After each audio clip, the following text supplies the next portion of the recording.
What's up, guys? I'm SaltEMike, and this is your Star Citizen Week in Review for January 26th, 2026. 4.6 is still in the PTU, and the servers are not improving much. And I crafted for the first time, and yeah, I enjoyed it. And ISC is finally back, with Jared finally having some good news. All that and more on today's Week in Review.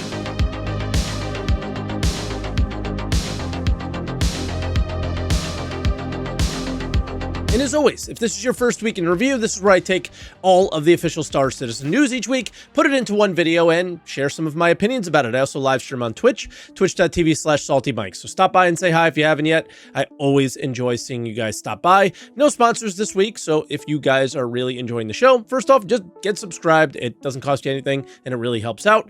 And yeah, let's get to those patch notes, because we got some good stuff there.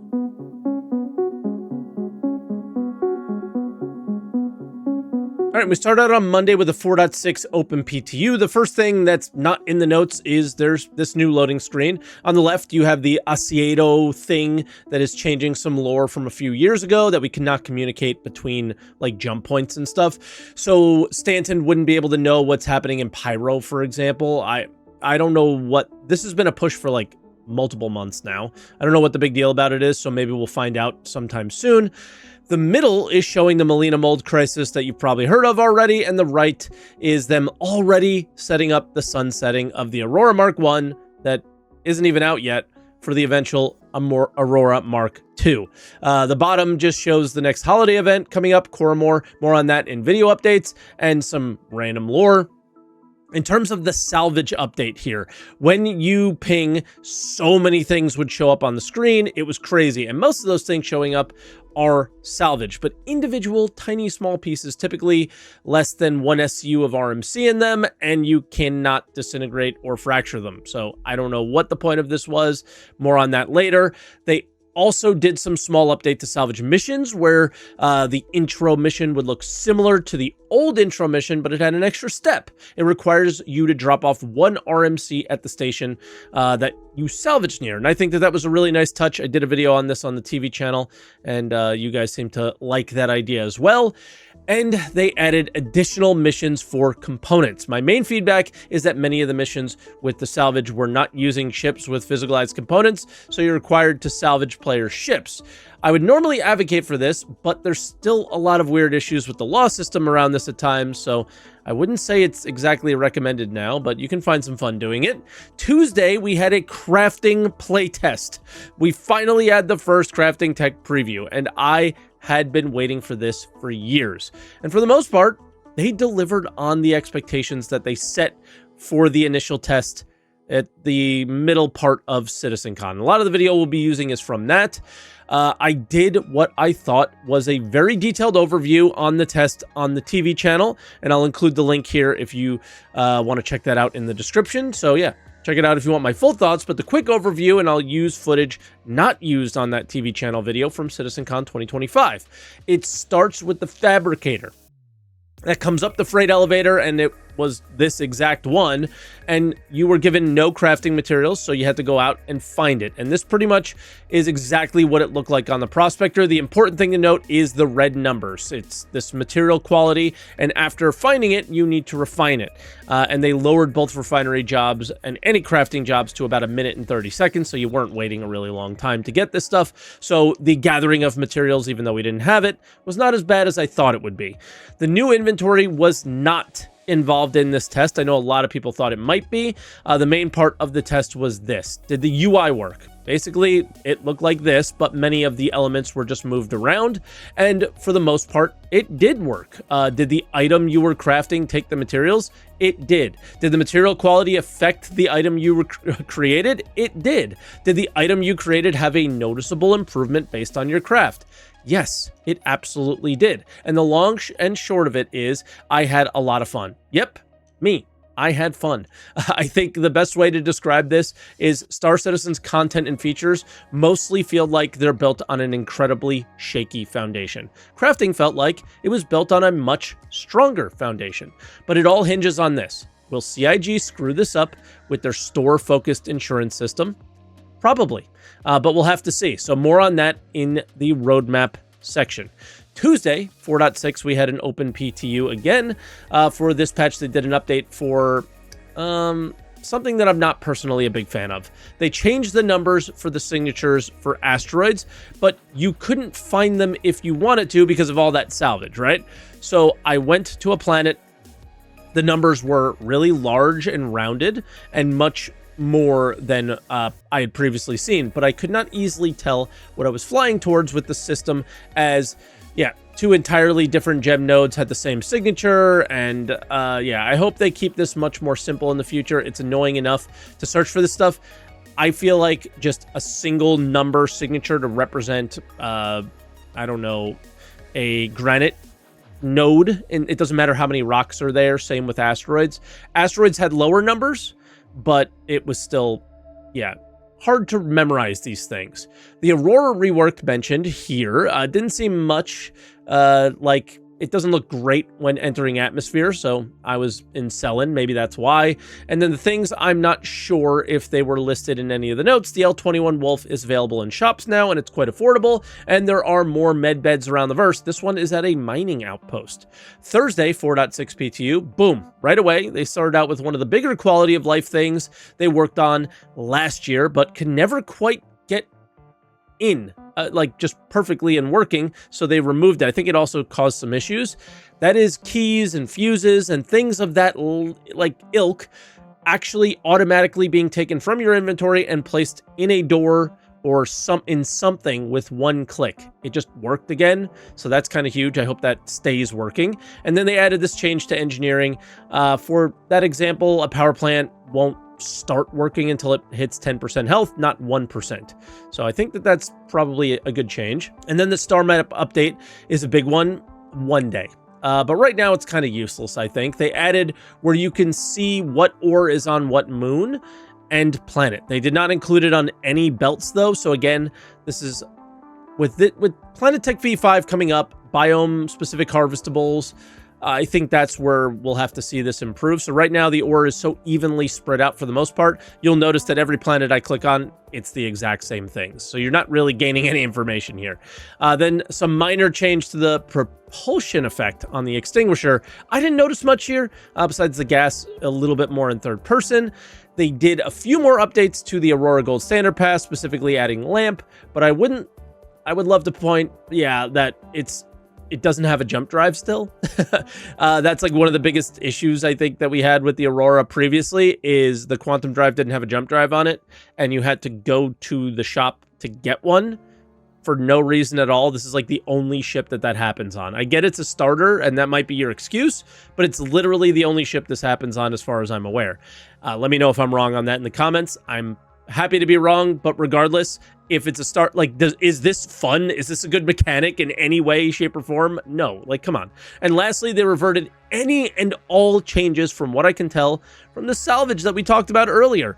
And yeah, it made it too hard to see rocks. It was too spread out. I loved the fact that it was a bunch of new assets, but yeah, that didn't make a lot of sense. So back to the old panels in clumps. I prefer it for now, but if they could do what they were working on, but clump them up, it would honestly be better, probably. And then Friday, we had a 4.6 PTU, and I did not get a ton of time in this one, but the servers felt a little bit more, I guess a little better. And then all of a sudden, they went out completely. I got a 19K error, and then there were a ton of issues logging in. The web page was down, and it took them hours to resolve. Outside of that, they removed one of the rewards from the track at 25%. I don't know what the rewards are, as I have not like really looked at leaks or done too much. I've done a lot of missions in the PTU, but I've recopied so many times to bounce around and check out new things and stuff like that, that I don't actually have progress on the account. So now there are 3 rewards each on the bottom track and 4 on the personal track. They just probably combined 2 crappy ones into one reward. So that was the patch notes. Lots of stuff happening. Huge crafting test. I can't wait for the next one, if there even will be. And just another note from last week. The servers are not better, so they are improving slightly, but the same issues resolved are not resolved. And there is less testing going on in the PTU. We are towards the end of the PTU testing phase, so people are not interested in testing it. So what's going to happen when we go to live? It's going to be a disaster. So I hope they deal with this in the next week. We will maybe discuss a little bit more after video updates, but they're, you know, they didn't go live this weekend, basically, which is what I thought everyone was expecting would happen. So with that, let's move into the monthly report.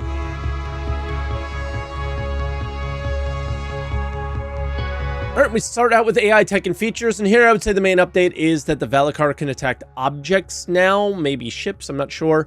I'm not sure if this is in 4.5 or 4.6 or coming in at some point. And then they named the creature pipeline Star Paws. Somebody has to stop these guys, seriously.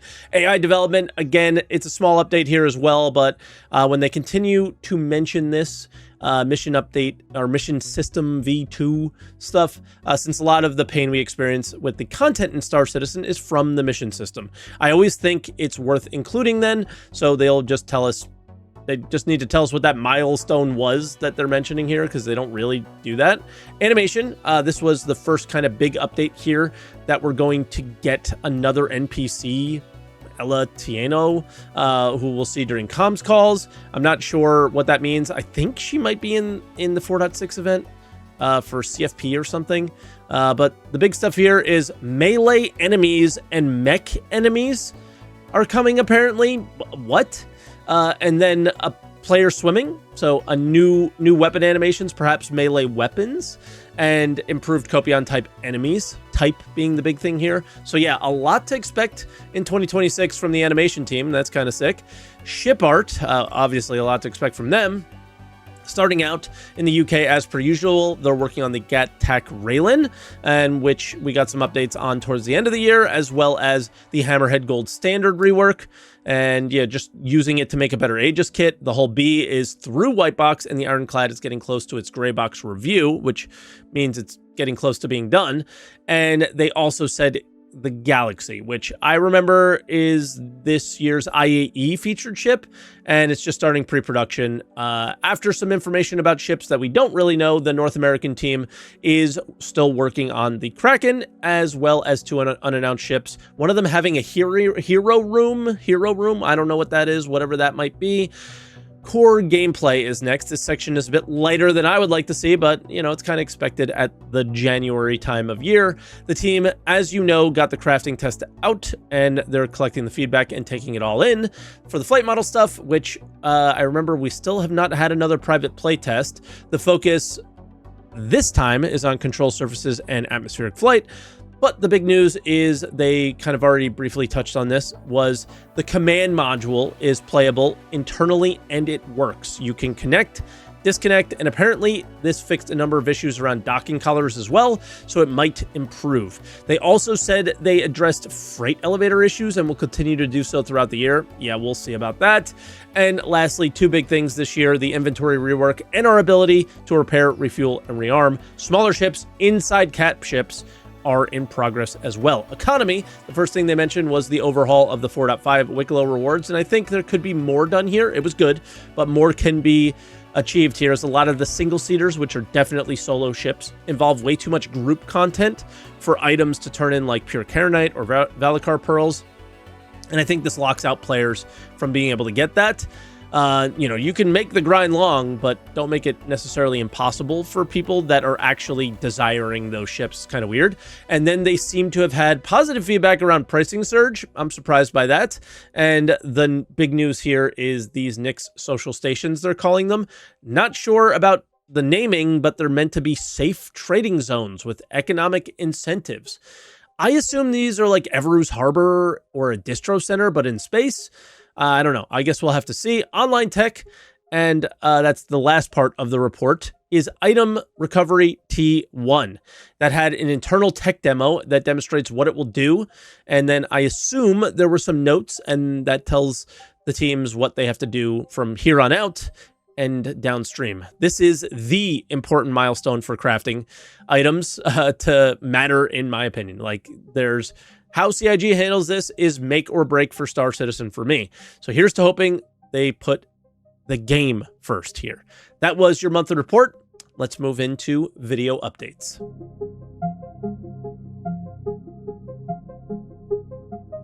Yeah, we had an ISC this week, 4.6 patch report. So it's one of those ISCs where it's the patch video, which is all we really had last year for a lot of the ISCs. We'll see if ISC is really back later, but they start out with what's going to be different with this year and their patch cycle. Now, instead of a patch every month or every quarter, this year we'll introduce a new bi-monthly patch cadence, which is one every 2 months for those of you who appreciate homonyms. No. That means that you're going to see big releases like 4.6, 4.7, 4.8 and the like in January, March, and May, and so forth and so forth and so forth. And between those patches, we're going to try a new initiative that'll still deliver smaller chunks of in-game content to keep things interesting, like the recent pricing surge on commodities from last week. And in the future, new mission contracts, new loot, and even new spaceships, and all without the need for a big, mega, full patch release. It's an exciting experiment, and one that we're eager to undertake as we continue our journey to 1.0 with a year of patches aiming to deliver more feature improvements like inventory rework, crafting, which, if everything works out, should be in tech preview soon or by the time this airs, instancing, Genesis planets, and more, alongside the content that we showed at CitizenCon Direct, like Rock Cracker, Tactical Strike Groups, and Municipal Works. I think I kind of both like and hate this. I think I will probably find myself quite bored at times, but the hope is that they don't rush as much. Last year, I felt it was unsustainable to maintain the year of playability goals because it was always on to the next patch. This year, we can only hope, but that it will be different, right? And yeah, we'll see how the mid-patch content holds us over. More on that in just a bit. Jared goes on to share some of the content that 4.6 is going to have, and we'll just breeze over it quite quickly with the footage from the show. The first is the main content from the patch, Alliance Aid, which is where Levski has this mold problem, it's killing its inhabitants, and the UEE has to help step in. The rewards are shown with the medical armor, tractor beam medgun, and ship paints, the lamp stuff, which is cockpit light amplification, and yeah, you see at night in ships finally, and it looks pretty good. They cover the Aurora Gold Standard rework, which is your basics on the Aurora, but they decided to put a power plant at the top of the ship. Again, not very smart, but all the old paints from the old days now work on the ship again. And lastly, the subscriber helmets we mentioned last week, I think were finally shown in game, and yeah, they look pretty good. And to close it out, we get some insight in what those mid-patch content drops will look like in 4.6. But as we said at the top of the show, 4.6 doesn't stop when it releases next week. That's because about 2 weeks after that, we'll see the unlocking of new faction-based introductory and advanced mining and salvage missions to better guide new players through the two popular professions, as well as provide additional opportunities to existing players. There's our annual Coremore event that encourages folks to spend their lives in the verse with someone special, and it arrives with a host of goodies to acquire. Red Festival returns with its super cool red and gold paints, as well as new decal or not variants for those who prefer a cleaner look to your spacecraft paints. Another limited time change to vendors like the recent pricing surge, but this time discounting vehicles sold through in-game shops. Who's that spaceship mine? And finally, another new ship with a familiar silhouette makes its debut weeks later in the 4.6 era. So what's it called and what's it do? Well, I'm not going to tell you. Okay, but I will. That is very clearly a salvage mole. The Soul, that is the mid-sized salvager many of us have been waiting for. I hope this one works out and has a decent amount of cargo on it. We'll have to see. The other stuff is interesting. So the mining and salvage missions in the PTU are going to unlock later, it seems like. And then the Coremore armor shown. Yeah, this is usually earned in Arena Commander, so we'll have to see with that. And the Red Festival is mostly in the store, so I don't think there's much to say about that one. So the other in-game thing that they mention is this discounting ships in shops and kind of seeing what that looks like. So that was video updates. Pretty interesting. And, you know, Jared did say that they're going to do video content every week, whether it is a behind the ships, an ISC, or an SCL. They're will hopefully, if they can, is what he said, be 1 video a week. So that's good news. They heard the feedback, and I'm glad they did. With that, let's move on to a very short other updates.